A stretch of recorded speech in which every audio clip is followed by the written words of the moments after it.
Awesome. तो guys मेरी तरह आप लोग भी अगर कंफ्यूज थे इन्वेस्टमेंट को लेकर कि एसआईपी करना बेहतर रहेगा या लमसम इन्वेस्टमेंट करना बेहतर रहेगा, तो ये कंफ्यूजन दूर हो जाएगी आपकी इस वीडियो के अंदर। इस वीडियो में मैंने जो एग्जैक्टली सीखा है वही मैं आपको सिखाने वाला हूँ, जो अपने साथ एक्सपीरियंस किया है वो मैं आपको बताने वाला हूँ। एंड उसके बाद आप फाइनल कंक्लूजन पे पहुंच जाओगे कि आपको करना क्या है, इन्वेस्टमेंट कौन सी करनी चाहिए, लमसम करें या फिर एसआईपी करें। ज़्यादातर लोगों को ये लगता है कि एसआईपी इन्वेस्टमेंट सबसे ज़्यादा प्रॉफिटेबल है, लेकिन ये पूरा सच नहीं है। आज के इस वीडियो में हम लोग जानने वाले हैं कि एसआईपी करना क्या एक्चुअल में हमको प्रॉफिटेबल बनाती है या फिर लमसम करना प्रॉफिटेबल बनाती है। इसके ऊपर हम डिटेल में बात करेंगे। तो गाइस एसआईपी का मतलब जिन लोगों को नहीं पता है, एसआईपी का मतलब होता है, एसआईपी की फुल फॉर्म है सिस्टमैटिक इन्वेस्टमेंट प्लान, यानी कि हर महीने आप कुछ अमाउंट जो है वो इन्वेस्टमेंट करेंगे, चाहे स्टॉक्स में करें या फिर म्यूचुअल फंड में करें। ठीक है। वहीं पे लमसम का मतलब ये होता है कि आप एक बार में ही पैसा वहां पर इन्वेस्टमेंट कर रहे हैं, वहां पे आपको बार बार पैसा लगाने की जरूरत नहीं है। अब दोनों में से फर्क क्या होता है, दोनों में क्या क्या अंतर है, उसके ऊपर बात कर लेते हैं। सबसे पहले अगर हम बात करें एसआईपी की, तो एसआईपी आप बहुत कम पैसों से शुरू कर सकते हो, लाइक आप 100 रुपए, 500 रुपए, 1000 रुपए से शुरू कर सकते हो। वहीं पे लमसम जो है वो आपको थोड़ा सा अच्छा अमाउंट चाहिए। हाँ, कई बार 1000 से कम तो होता ही नहीं है, 5000, 10,000 इस तरह से होता है।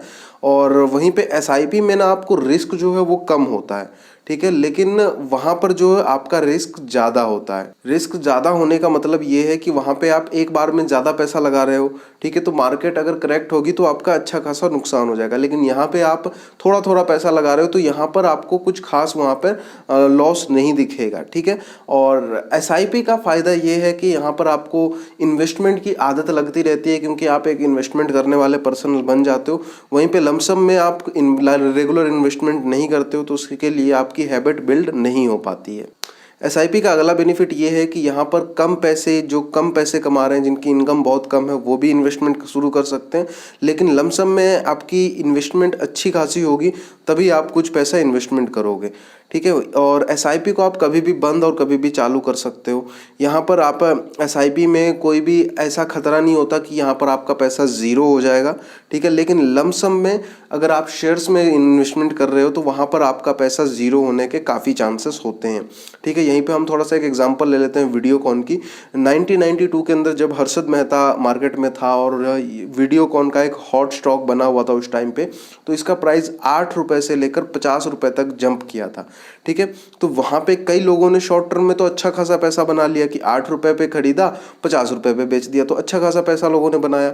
लेकिन वहीं पे कई सारे लोगों ने नुकसान भी किया, क्योंकि लॉन्ग टर्म में हाइप बनी हुई थी स्टॉक की, लॉन्ग टर्म में ये इसके फंडामेंटल वीक होते गए और 2017 के अंदर ये पैसा ज़ीरो हो गया।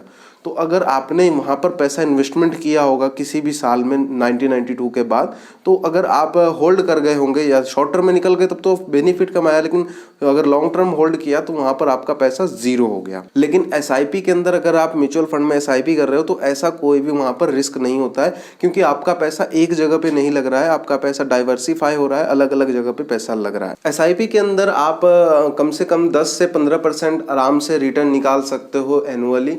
लेकिन वहीं पे लमसम के अंदर ये हीरो टू जीरो गेम है। यहाँ पर जो बड़ा पैसा बनता है ना वो लमसम के अंदर ही बनता है, लेकिन इन्वेस्टमेंट सही जगह पे सही टाइम पे करें तब, ठीक है। राकेश झुनझुनवाला जी ने टाइटन कंपनी में 3-4 रुपए के आसपास इन्वेस्टमेंट किया था और वो प्राइस देखो कितना पहुंच गया, 2000-3000 तक वो टाइटन का प्राइस पहुंचा है और वहां पे जाके उन्होंने प्रॉफिट बुकिंग की है। तो ये जो मल्टी मिलियनियर बनते हैं ना लोग, जो स्टॉक मार्केट से करोड़पति बन जाते हैं, वो लमसम इन्वेस्टमेंट से ही बनते हैं। लेकिन कब? जब आपके पास एक अच्छी खासी रिसर्च हो और अच्छा खासा आपके पास नॉलेज हो स्टॉक मार्केट का तब। तो गाइस ये थी कुछ उदाहरण और कुछ एग्जांपल्स जो मैंने आपको डिफरेंस दोनों में समझा दिए कि ये डिफरेंस है एसआईपी में लमसम में। आई होप आपको चीजें क्लियर हो रही होंगी। अब सबसे बड़ा सवाल, क्या एसआईपी जो है वो स्टॉक्स में हम कर सकते हैं? किसी कंपनी का स्टॉक उठा लेते हैं उसमें एसआईपी कर सकते हैं? तो यस, डेफिनेटली आप एसआईपी स्टॉक्स में भी कर सकते हो, लेकिन वहां पर रिस्क होता है, रिस्क बहुत ज्यादा है। अगर आपके पास नॉलेज नहीं है, आप बिगनर हो, तो इस चीज से दूर रहो, मैं यही बोलूंगा। स्टॉक्स के अंदर एसआईपी कभी शुरू मत करो। लेकिन अगर आपके पास अच्छा नॉलेज है, आपको पता है ये स्ट्रॉन्ग, फंडामेंटली स्ट्रॉन्ग है स्टॉक और ये फ्यूचर में अच्छे रिटर्न्स दे सकता है, ठीक है। तो वहाँ पर आप SIP कर सकते हो। जब भी मार्केट करेक्ट हो, जब भी स्टॉक में थोड़ा सा करेक्शन आए, आप वहाँ पे अपना इन्वेस्टमेंट करते रहो, ठीक है। आप SIP रेगुलर मंथ पे करोगे तो आपको अच्छा खासा प्रॉफिट देखने को मिलेगा। बट ऐसे ही नहीं, जब पूरी रिसर्च हो जाए आपकी, जब आपको लगे कि हाँ ये स्टॉक 5 साल में अच्छे परफॉर्म करेंगे, 10 साल में अच्छे करेंगे, तभी आपको SIP चालू करनी है उस स्टॉक की। अदरवाइज आपका पैसा जीरो भी हो सकता है फ्यूचर में। जैसा मैंने अभी आपको वीडियोकॉन की एग्जांपल दी, वीडियोकॉन में अगर किसी ने SIP चालू की होगी तो वो बंदा 2017 में आकर डूब गया, वो कहीं का नहीं रहा। वेल, आपको काफी सारी कंफ्यूजन वाली चीजें मैंने बता दी है, तो अब मैं आपको लंबी बात को शॉर्टकट में समझाऊं कि अब करें क्या। आखिर मुझे SIP करना चाहिए या लमसम इन्वेस्टमेंट करना चाहिए? तो देखो, ये टोटली आपके ऊपर डिपेंड करता है, ठीक है। दोनों के अलग अलग फायदे और नुकसान है जो मैंने अभी आपको जस्ट बता दिया। सी गाइस, देखो, एक बुक है the richest man in Babylon city.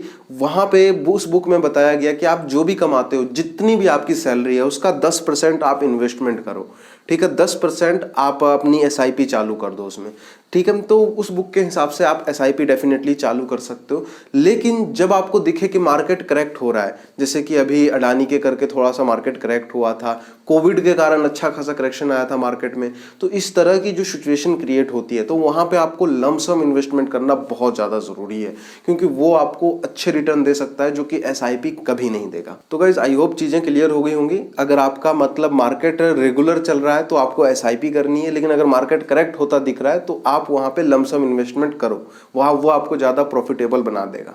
अब लमसम के चक्कर में ऐसा नहीं कि SIP बंद कर देनी, SIP आपको रेगुलर रखनी है।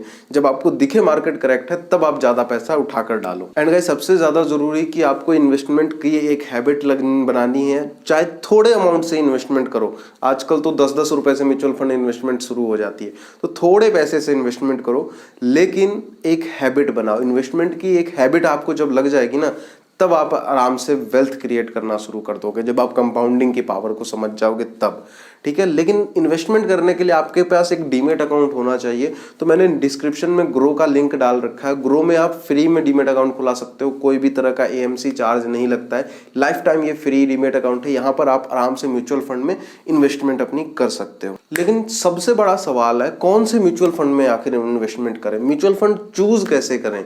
क्या म्यूचुअल फंड सही भी है या फिर हम स्टॉक्स को चूज करें? तो इन सब क्वेश्चन का जवाब आपको देने के लिए मैंने पूरी की पूरी प्लेलिस्ट बना रखी है। उस प्लेलिस्ट का लिंक कहाँ है जी? ये रहा, यहाँ पर क्लिक करो, इस पूरी की पूरी प्लेलिस्ट को देख डालो। यहाँ पर मैंने डिटेल में सारी चीजों को म्यूचुअल फंड के बारे में कवर किया है। तो ये वीडियो, ये प्लेलिस्ट आपके बहुत काम की होने वाली है। मैं मिलता हूँ आपको इसी के अंदर।